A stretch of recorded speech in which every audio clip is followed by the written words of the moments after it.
जय Hind to all my respected aspirants. मैं करुण आप सभी का करुण's क्लासेस के माध्यम से स्वागत करता हूं। जैसा कि आप जानते हैं हमारी एक सीरीज चल रही है जिसमें मैंने ऑलरेडी 4 जो पार्ट हैं वो कंप्लीट कर लिए हैं और आज हमारा ये 5वां पार्ट है। और इसमें आप जानते ही हैं कि हम जो भी उत्तराखंड का इतिहास देख रहे हैं उसको मैं कोशिश कर रहा हूँ उसको लिंकिंग पैटर्न के द्वारा आपको पढ़ाने का। लिंकिंग पैटर्न का ये फ़ायदा होता है कि आपका जो जनरल हिस्ट्री है वो भी तैयार हो जाता है, राइट? और जनरल हिस्ट्री मेरे उन सभी एस्पिरेंट्स के लिए है जो उत्तराखंड के अलावा भी अन्य पेपरों की तैयारी कर रहे हैं और इसका लेवल जो है वो सिविल सर्विसेज़ तक आपका जाएगा, राइट? तो आइए शुरू करते हैं। आज हमारा 5वां पार्ट है, लेट्स सी हमें क्या मिलता है। देखिए, प्रीवियसली हमने धर्मचंद तक फिनिश कर दिया है। अब हम आज बात करेंगे भारती चंद की और this is very, very important, right? तो भारती चंद को शुरू करने से पहले आइए दिल्ली में देखते हैं। दिल्ली में देखिए क्या है कि हम सभी जानते हैं, जैसे एक बार फिर हम देख लेते हैं कि दिल्ली सल्तनत में सबसे पहले गुलाम वंश आए थे, जिसे स्लेव डायनेस्टी कहते हैं, स्लेव डायनेस्टी। फिर हमें दिखता है खिलजी डायनेस्टी। फिर हमें दिखता है तुगलक डायनेस्टी। फिर हमें दिखता है सैयद डायनेस्टी, राइट? तो ये जो है आपके जो ऊपर आपको दिख रहे हैं 3 शासक जो हैं, ये आपके सैयद डायनेस्टी के हैं और हम सभी जानते हैं सैयद डायनेस्टी के बाद आए हैं लोधी डायनेस्टी वाले, राइट? और लोधी के बाद मैंने बता ही रखा है एक नया एम्पायर हमें मिलता है वो है मुगल साम्राज्य, राइट? तो यहाँ पर हम देखेंगे कि जो सैयद के जो शासक हैं मुबारक शाह 1421 से लेके 1434, फिर 1434 से 1445 तक मोहम्मद शाह, फिर आलम शाह, राइट? चलिए शुरू करते हैं। तो यहाँ पर हम देखेंगे कि जो भारती चंद है वो सत्ता में आएगा, पावर में आएगा 1437 पे और 1437 पे आप देख पा रहे होंगे कि दिल्ली में कौन बैठा है? सैयद वंश का मोहम्मद शाह बैठा है। ये बात आपने याद रखनी है। तो आगे देखते हैं ये जो हमारे भारती चंद हैं ये काफ़ी लंबे समय तक अपनी गद्दी पे बैठेंगे यानी कि लगभग 40 वर्षों तक ये अपनी गद्दी में बैठेंगे यानी कि 1477 तक ये अपनी गद्दी में रहेंगे और 1477 का मतलब ही है कि जो लोधी वंश है क्योंकि लोधी वंश जो आता है वो 1451 से आता है, ठीक है? तो ये बात आपने याद रखनी है 1451 से लोधी वंश आता है। तो हमारे जो भारती चंद हैं इन्होंने दिल्ली में 2 वंशों को देख लिया है। एक है आपके सैयद वंश और दूसरे हैं आपके लोधी वंश, राइट? तो यहाँ पर हम देखते हैं कि जो भारती चंद है, भारती चंद के बारे में हमें पता चलता है कि ये काफ़ी प्रसिद्ध शासक है। वो ऐसे भी पता चल रहा है कि 40 वर्षों तक ये शासन कर रहा है, तो ऑब्वियसली ये काफ़ी प्रसिद्ध होगा और ये काफ़ी बहादुर है। वो हमें स्टोरी आगे दिखेगी तब आपको पता चलेगा, जिसने कहीं न कहीं एक चुनौती दी थी डोटी के राजा को। जैसे कि अगर मैं आपको बताऊँ, अगर आपको याद हो प्रीवियस लेक्चर्स मेरे, जैसे हम सभी जानते हैं कि चंदो की स्थापना करने वाला है सोमचंद और सोमचंद के बाद चाहे वो आत्मचंद आया, चाहे वो पूर्णचंद आया, चाहे कोई भी चंद आया, तो आपने देखा ज़्यादातर ये था कि जो भी इनको साम्राज्य मिला, ठीक है? जैसे सोमचंद को जो साम्राज्य मिला, वो कत्यूरी वंश के जो राजा थे उनके द्वारा मिला, राइट?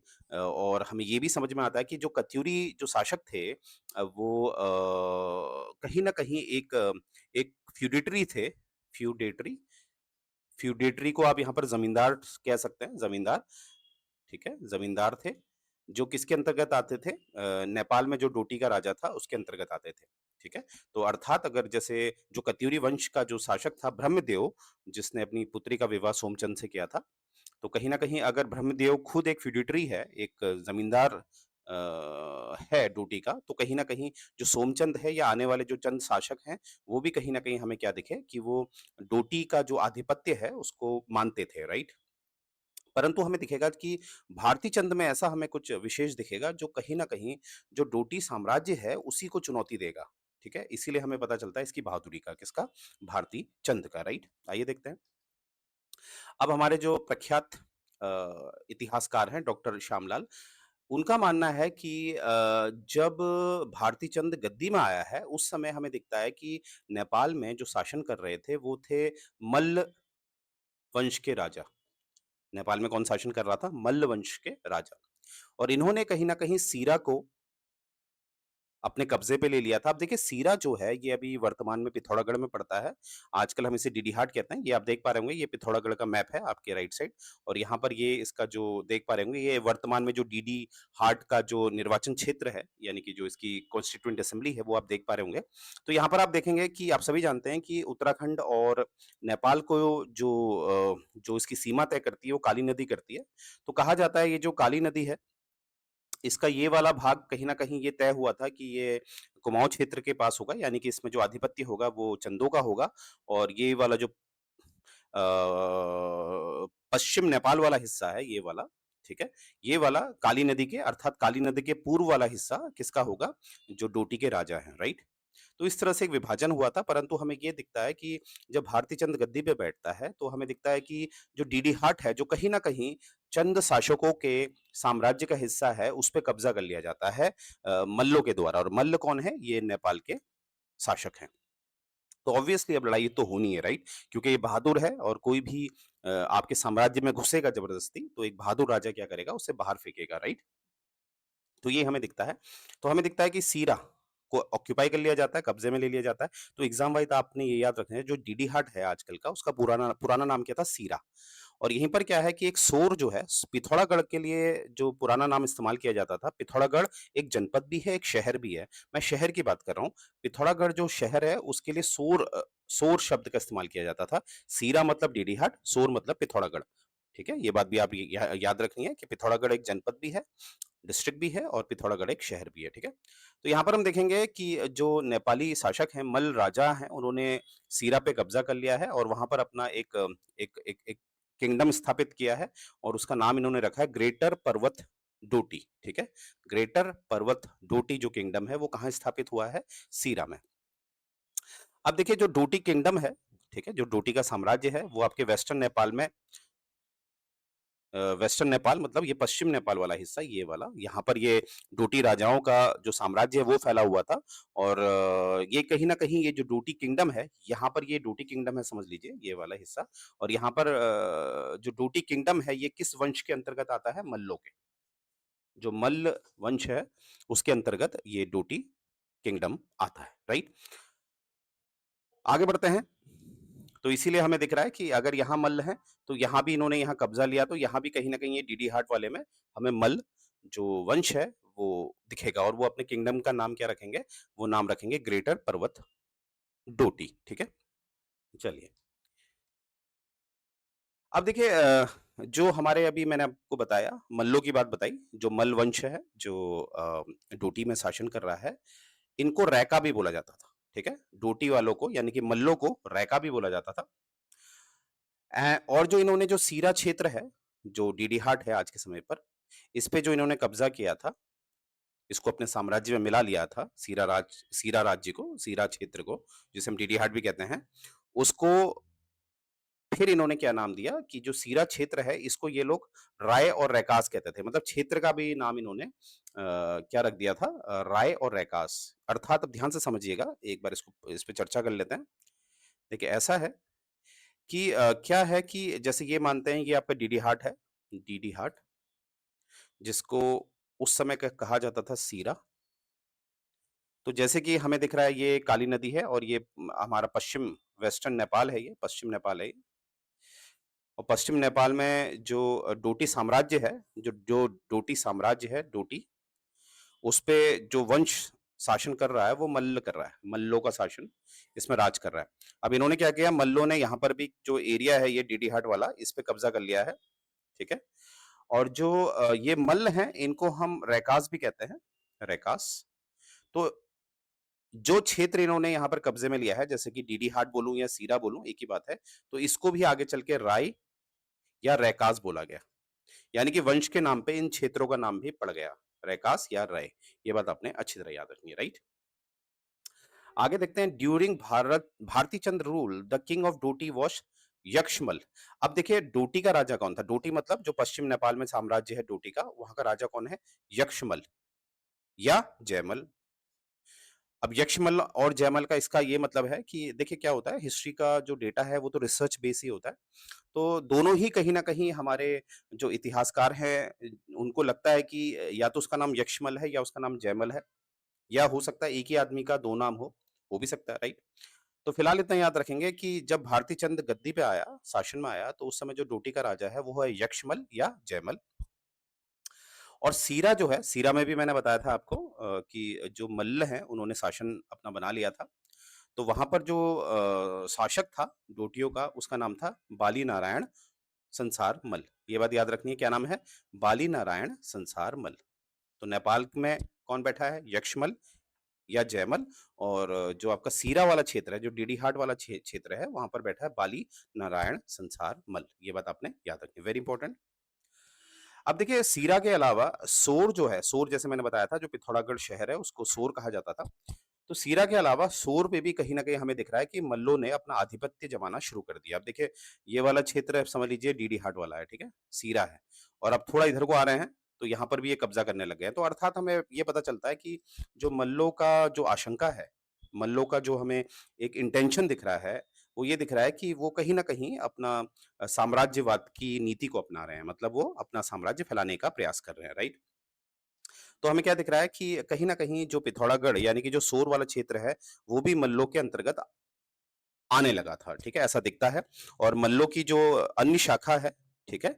वो इसमें शासन करने लग गई थी सोर पे और वहाँ पर जो राजा था, जो सोर में बैठा उसका नाम है बम या बमशाही जो एक एक एक वंश है वो यहाँ पर हमें दिख रहा है कि सोर में वो बैठा हुआ है। तो याद रखेंगे जो आपको मल्लों की जो शाखा है जिसका नाम है बम या बमशाही, वो कहीं न कहीं मल्लों की ही शाखा है। तो अर्थात जो बम है या बमशाही हैं, ये कहाँ से उत्पन्न हुए हैं? ये नेपाल से उत्पन्न हुए हैं, ठीक है? तो ये बात आपने याद रखनी है। तो धीरे-धीरे हमें दिख रहा है कि साम्राज्यवाद फैलाने का प्रयास किया जा रहा है नेपाल के जो शासक हैं उनके द्वारा यानी कि मल्लों के द्वारा, राइट? आगे देखते हैं। अब इसी में देखते हैं जो वॉल्टन साहब हैं वो क्या कहते हैं वो इस बात पे जोर डालते हैं कि भारती चंद जो है वो कहीं न कहीं अब क्या करेगा कि एक प्रस्थान करेगा किसके अगेंस्ट? डोटियों के अगेंस्ट, ठीक है? यानी कि आप देख रहे होंगे जैसे कि हम देख रहे हैं कि जो मेन जो हेड है वो डोटी हैं। डोटी कहाँ राज कर रहे हैं? नेपाल में। अब जो हमें समझ में आ रहा है कि जो भारती चंद है, अब वो सोच रहा है कि शाखाओं से लड़के कोई फ़ायदा नहीं है, जो जड़ है, जो मेन ब्रांच है, उसी को खत्म किया जाए, राइट? तो ये भी अपने में बहुत बड़ी हिम्मत वाला काम है, तो इसीलिए हम कह पा रहे हैं कि जो भारती चंद है, वो काफ़ी पावरफुल राजा है, राइट? इसीलिए भारती चंद के लिए कहा जाता है कि जो काली कुमाऊँ जो है, वो कहीं न कहीं उसने संप्रभुता हासिल करी थी भारती चंद के शासन के दौरान, ठीक है? और संप्रभुता आप जानते ही हैं, जिसमें किसी भी तरह का जो फ्यूडल सिस्टम होता है, यानी कि जो सामंतवाद होता है, वो हमें नहीं दिखता है।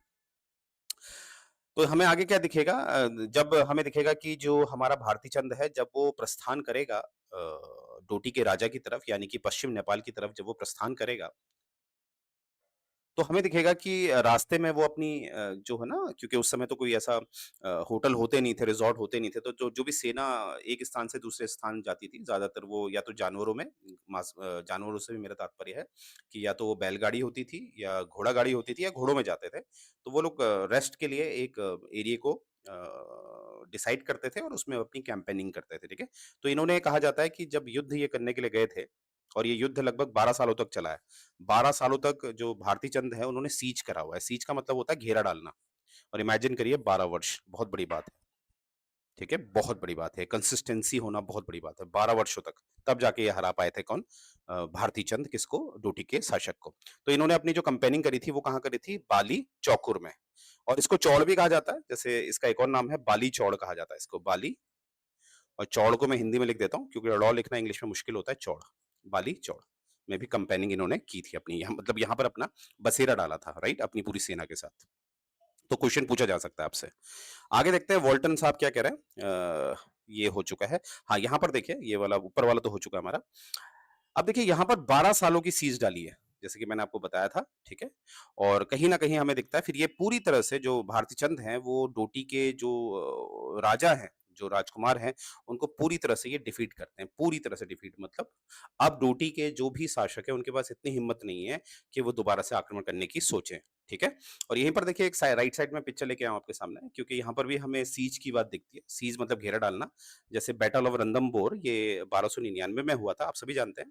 दिल्ली की गद्दी में 1296 में 1296 में हमारे अलाउद्दीन खिलजी आ गए थे अलाउद्दीन खिलजी। और आप सभी जानते हैं 1296 से लेकर 1316 तक अलाउद्दीन खिलजी गद्दी में बैठे हैं दिल्ली के। और जैसे ही ये गद्दी पे बैठते हैं, इसके 3 वर्ष बाद ये इनकी जो सेना की टुकड़ी होती है, जो गुजरात में गई थी थोड़ा लूट-मार करने, जब वो वापस आ रही थी, तो आपस में जो अलाउद्दीन खिलजी की सेना में कुछ मंगोल सैनिक थे, जो अलाउद्दीन खिलजी की तरफ से लड़े थे, परंतु जब वो वापसी में जब सोना लेके आ रहे थे, तो मंगोल्स की फितरत थी कि वो थोड़े लालची थे, तो कहीं न कहीं हमें दिखता है कि मंगोल्स के कुछ सैनिकों ने विद्रोह कर दिया था और वो आपस में लड़के उनका सोना छीन कर, यानी कि अलाउद्दीन खिलजी की सेना का सोना छीनकर वो राजस्थान में रणथंभौर क्षेत्र है, रणथंभौर में उस समय जो शासक था उसका नाम था हमीर देव शासक था। उसके पनाह में चले जाते हैं। और जब अलाउद्दीन खिलजी ये संदेश भिजवाता है हमीर देव को कि जो मंगोल के जो सैनिक हैं, जो पहले हमारे सैनिक थे, उनको मेरे हवाले कर दिया जाए, तो हमीर देव जो है वो एक काफ़ी डिग्निटी वाला आदमी है, स्वाभिमानी आदमी है, क्योंकि उसके दरबार में अगर कोई आएगा तो उसको कहीं न कहीं प्रोटेक्ट करेगा। ये हमीर देव की एक सिद्धांत है, इसीलिए हमीर देव ने मना कर दिया साफ। जब हमीर देव ने इसको मना किया तो अलाउद्दीन खिलजी खुद आए अपनी सेना के साथ और 3 महीने फॉर 3 मंथ उन्होंने रणथंभौर के किले में सीज किया, क्योंकि रणथंभौर किला इतिहास में प्रसिद्ध है कि वो काफ़ी मजबूत किला है, उसे भेदना इतना आसान नहीं था। तो 3 महीने की सीज करी अलाउद्दीन खिलजी ने और कहीं न कहीं अंत में हमें दिखता है कि हमीर देव को हरा दिया जाता है और इसी समय हमें दिखता है कि 1299 में एक जौहर प्रथा अपनाई जाती है रणथंभौर में, ठीक है? तो राजस्थान में तो ये कल्चर ही था उस समय कि जो महिलाएँ होती थी, वो जौहर प्रथा अपना लेती थी, राइट? तो ये ऐसा एक मिलती-जुलती स्टोरी है। तो यहाँ से आपको एक आंसर भी मिल गया है कि बैटल ऑफ रणथंभौर 1299 का किस-किस के मध्य हुआ है। ये अलाउद्दीन खिलजी वर्सेस हमीर देव हमीर देव के बीच हुआ है, राइट? ये बात आपने याद रखनी है और यहाँ पर 3 महीने का सीज़ था, 3 महीने की घेराबंदी थी और यहाँ पर 12 साल की घेराबंदी। इमेजिन करिए भारती चंद का आप पेशेंस चेक कर सकते हैं, राइट? आगे देखते हैं, आगे हमें क्या मिलता है कि भारती चंद के बारे में ये बताया जा रहा है कि भारती चंद ज़्यादा ध्यान देता था, वो एक स्ट्रॉन्ग आर्मी बनाने में ज़्यादा ध्यान देता था और वही चीज़ हमें अलाउद्दीन खिलजी में भी दिखता है, जैसे ये पिक्चर में आप देख पा रहे होंगे। तो रणवीर सिंह ने आप जानते ही हैं अलाउद्दीन खिलजी की भूमिका निभाई थी, तो अगर आप अलाउद्दीन खिलजी को पढ़ते हैं, तो आपको दिखेगा अलाउद्दीन खिलजी ने भी अपने जो सैनिक हैं, उनको काफ़ी फैसिलिटीज़ दी थी और कहीं न कहीं उसने जो सोल्जर्स थे, उनके लिए काफ़ी कुछ काम किया, जिससे कि उसका ये धारणा थी कि किसी भी राज्य की जो सेना है वो स्ट्रांग होनी चाहिए, राइट? तो यही चीज़ हमें भारती चंद के उसमें भी दिखता है, राइट? और यहाँ पर हम देख रहे होंगे कि आगे दिखता है after through preparation the soldier March towards सोर। अब देखिए ये जैसे हमने स्टार्टिंग में पढ़ लिया था कि अंत में जीत किसकी हुई है, वो भारती चंद की हुई है 12 सालों की सीज के साथ। अब हम जरा इसका देखेंगे किस तरह से ये शुरुआत हुई थी। तो सबसे पहले जब उसकी जो सोल्जर्स हैं उसके साथ जब वो शुरू करता है तो सोर में जाता है, सोर की तरफ जाता है, सोर मतलब पिथौरागढ़। और जब वो सोर की तरफ जाता है तो वहाँ पर वो जो कैंपिंग करता है, यानी कि जहाँ वो पनाह लेता है, रुकता है, वो है ककटू नौला। यानी कि सोर की तरफ जब वो आक्रमण कर रहा है तो कहाँ रुक रहा है? ककटू नौला में। ये बात आपने याद रखनी है। कटकू नौला में, सॉरी, कटकू नौला में, ठीक है? Then they move towards Baralu. Baralu की तरफ ये आगे बढ़ते हैं और कहीं न कहीं फिर ये गौरीहाट जाते हैं और कहीं न कहीं ये काली नदी के करीब आ जाते हैं, ठीक है? अब ये बरालू कहाँ है, गौरीहाट कहाँ है, ये आपका जो पिथौरागढ़ जनपद है, उसी के पास आपको दिखेगा। और एग्ज़ाम वाइज़ आपने क्या है, थोड़ा-सा ये जो कोर्स है कि ये कैसे शुरू कर रहे हैं, तो सबसे पहले आप देखेंगे कि पहले बरालू आ रहा है, फिर गौरीहाट आ रहा है, ठीक है?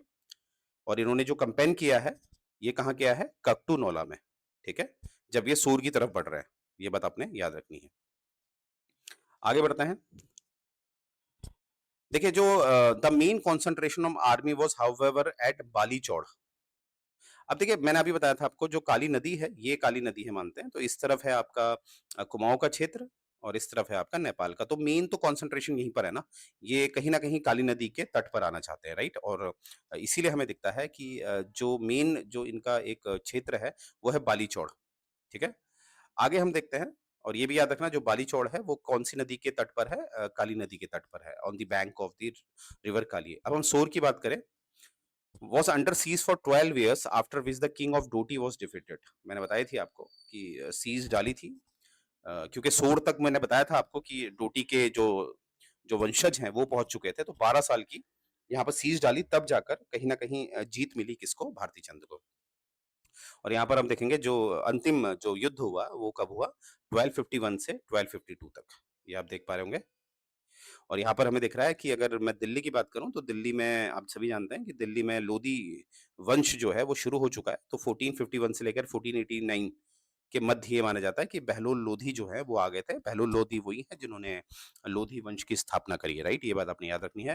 तो यहाँ पर हम देखेंगे कि फाइनल बैटल जब हो रहा है भारती चंद और जो हमारे डोटी है उनके बीच, और उसी समय में दिल्ली में कौन दिख रहा है? माफ कीजिएगा। दिल्ली में हमें कौन दिख रहा है? दिल्ली में हमें दिख रहा है एक नया वंश लोधी वंश, ऐसे भी आपने याद रखना है। और आगे हमें दिखेगा जो भारती चंद है वो अपने पुत्र को उनका पुत्र है कुंवर पर्वत चंद, कुंवर पर्वत चंद या कुंवर चंद भी इनको बोलते हैं। और इनको ये कहीं ना कहीं वहां का एक शासक नियुक्त कर देते हैं बरालू का। अब जैसे बरालू है, बरालू में लोग कंफ्यूज होते हैं। असल में बरालू को आज बराली के नाम से जाना जाता है, और बराली आज एक नेपाल का क्षेत्र है। तो यहाँ से हमें ये पता चल रहा है कि जो जीत हुई है वो भारती चंद की हुई है। और जब वो वापसी कर रहे थे तो उन्होंने अपने पुत्र को यहाँ पर एक शासक के रूप में स्थापित किया, और वो पुत्र है कुंवर पर्वत चंद या कुंवर चंद। आगे देखते हैं डॉक्टर श्यामलाल क्या कहते हैं कि subsequent upon this expedition Bharati Chand met Bharatiya Kote his official residence. देखिए जब ये जीत हो गई थी फिर भारती चंद ने क्या करा, एक स्थान है जिसका नाम है भारतीय कोटे, उसको अपना कहीं ना कहीं एक ऑफिशियल रेजिडेंस बना दिया। मतलब कभी भी वो दौरा करेंगे इधर नेपाल की तरफ देखने आएंगे, ठीक है, काली नदी के तट के पास, तो कहीं तो रुकेंगे ना वो, राजा का रुकने का अरेंजमेंट होना चाहिए। तो वो क्षेत्र कौन सा है? भारतीय कोटे, ये बात आपने याद रखनी है। और कहीं न कहीं वो किसके नज़दीक है? बरालू या बराली। जैसे मैंने बताया था कि अपने बेटे कुंवर चंद को इन्होंने यहाँ शासक के रूप में स्थापित कर दिया था। और आगे हम देखते हैं इनके एक और पुत्र है जिनका नाम है रत्नचंद, और ये रत्नचंद वही हैं जो भारती चंद के बाद उनकी गद्दी पर बैठेंगे, ठीक है? ये बात याद रखना। भारती चंद के बाद जो उनके दूसरे पुत्र हैं रत्नचंद, वो गद्दी पे बैठते हैं, ठीक है? और यहाँ पर हम देखेंगे कि जो रत्नचंद हैं जब वो कुंवर हैं यानी कि युवराज हैं, तब से वो अपने पिताजी के साथ युद्ध में उनका साथ दे रहे हैं। और कहीं न कहीं अगर मैं सोर की बात करूँ, सोर को कब्ज़े में लिया किसने? रत्नचंद ने, ठीक है? और सोर के बाद सीरा को भी, सोर मतलब पिथौरागढ़ हो गया, ठीक है? पिथौरागढ़ जो शहर है आजकल का, सीरा मैंने डीडीहाट बता दिया है, ये भी पिथौरागढ़ जनपद पे है। और जो थल है, ये भी पिथौरागढ़ में ही है। तो थल जो है ये आज बड़ी प्रसिद्ध बाज़ार नाम से है ये, इसको कहते हैं थल की बजारा, थल की बाज़ार है ये। इस पे एक प्रसिद्ध कुमाऊनी गाना भी है जिसे जो मेरे उत्तराखंड के भाई-बहन मुझे सुन रहे हैं, तो ये सुना ही होगा आपने, थल की बजारा करके एक प्रसिद्ध कुमाऊनी लोकगीत है, राइट? और यहाँ से आप देख पा रहे होंगे ये कुछ डायग्राम है पिथौरागढ़ का, ये है पिथौरागढ़, ठीक है? जिसको आप सोर कहते हैं, यहाँ पर डीडी हाट वाला क्षेत्र है, ठीक है? तो इस तरह से आप देख पा रहे होंगे, राइट? चलिए आगे देखते हैं। जो मल है, 1 सेकंड, ओके।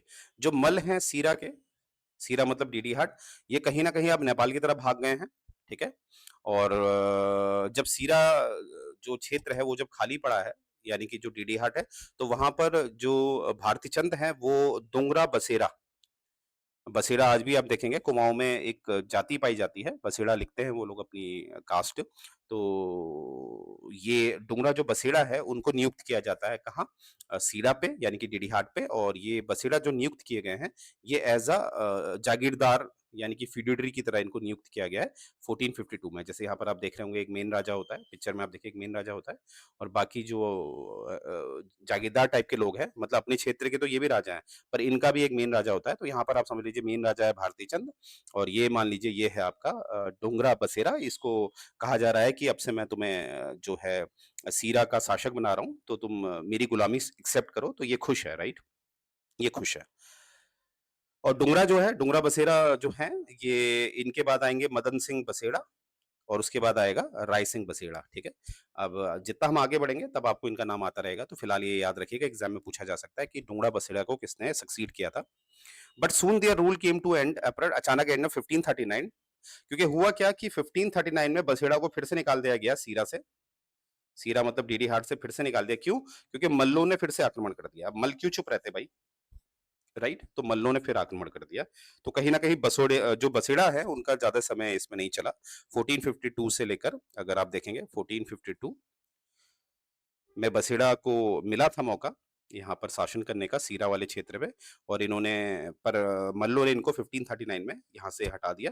तो ये लगभग हम मान सकते हैं कि 80 सालों के आसपास इन्होंने शासन किया बसड़ा ने। उसके बाद ये मल्लों ने कब्जा कर लिया, राइट? चलिए आगे देखते हैं। फिर से क्या है कि जो मल्ल हैं वो फिर से शासन में आ गए हैं, सीरा पे कब्जा कर लिया है। तो वहां पर आपको शोभामल दिखेगा।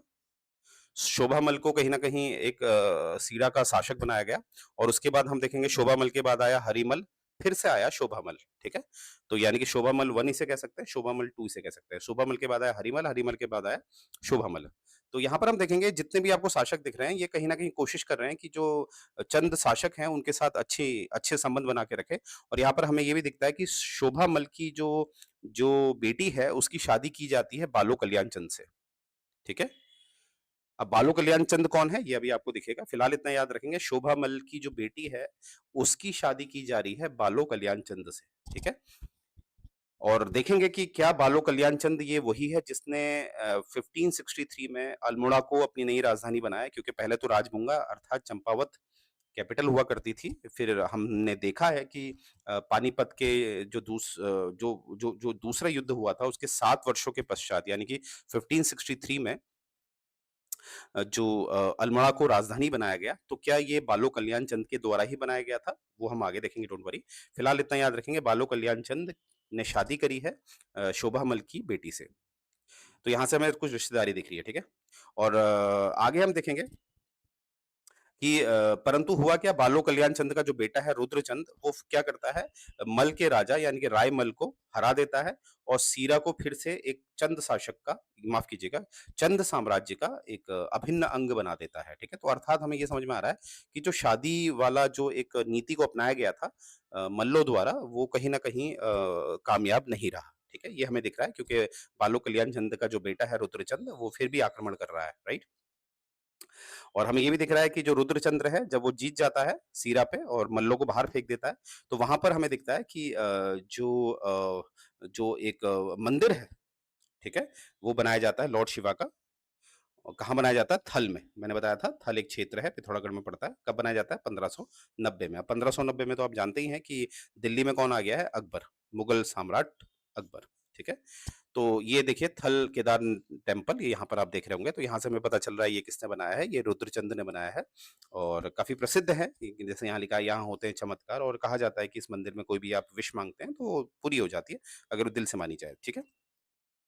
अब भारती चंद में हम आ रहे हैं, वो अपने उस भारती चंद को उसके पुत्र रत्नचंद ने सक्सीड किया, यानी कि रत्नचंद उसके बाद गद्दी पे बैठा, जैसे कि मैंने आपको बताया था कब, 1477 में। और वो कहीं ना कहीं 1488 तक उसने शासन किया, रत्नचंद ने 10 सालों के लिए, ठीक है? और यहाँ पर आप देखिए बहलोल लोधी पिक्चर में आ गया है, राइट, 1489 तक।